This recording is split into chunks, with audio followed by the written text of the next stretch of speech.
বিসমিল্লাহির রহমানির রহিম। আসসালামু আলাইকুম।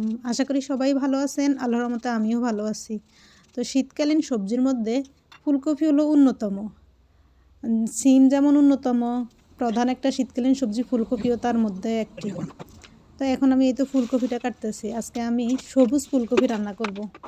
ফুলকপি কাটতে কিন্তু একটু দেখি শুনি কাটা লাগে, কারণ ফুলকপির ভিতরে যে পোকাগুলো থাকে ওগুলোও সবুজ, যার জন্য চোখ দুইটাকে 4-6টা করে দেখি কাটতে হয়।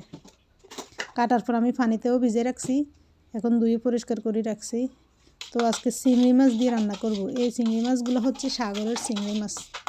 তাই তো এখন আমি চিংড়ি মাছগুলো দিয়ে লবণ আর হলুদ দিয়ে মাখাইতেছি। চলে আসলাম চুলার পাড়ে। এই গ্যাসের চুলা একটা সমস্যা হয় কি জানেন, কেউ যদি কীভাবে প্রতিকার পাওয়া যায় একটু জানাবেন। চুলার উপরে যখন এই পাতিল বসে যেরকমই বসে শুধু চারিদিকে ঘুরতে থাকে।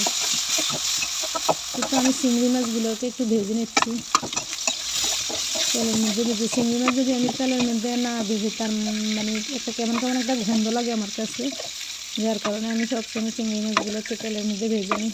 এটাই তো ভাজা শেষ। এখন পেঁয়াজ মরিচ তেলের মধ্যে দিয়ে দিছি, এগুলো একটু কষাবো। তো পেঁয়াজ মরিচগুলো আমি নাড়তেছি।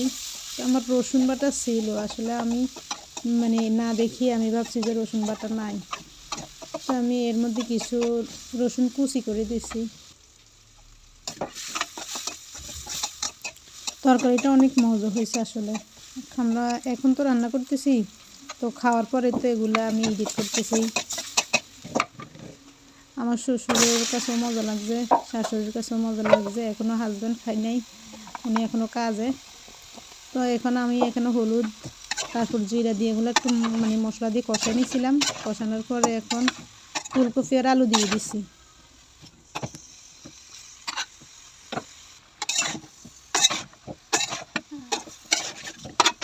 আসলে দেশে তো সব সাদা সাদা যে ফুলকপি ওগুলোই খেতাম, আর শীতকালে যেটাই রান্না করে সেটাই ভালো লাগে। এই কারণে শীতকালে মানুষের খাওয়ার রুচি বাড়ি যায়, চাহিদাও বাড়ি যায়, কারণ সবগুলো এত মজার মজার হয় রান্না করলে। যেমনি রান্না করি খাইতে বাধ্য সবাই।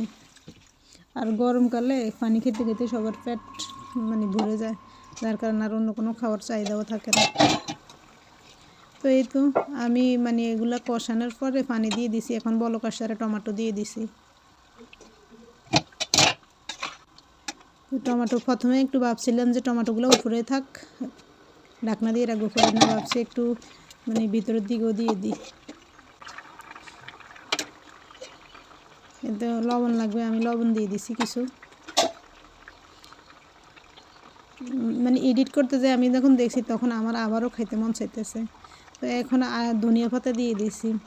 শীতকালে তরকারির মধ্যে ধনিয়া পাতা দিলে একটা স্মেল আসে, খুব ভালো। এখন চামিচ দিয়ে নেড়ে ছেড়ে দিচ্ছি।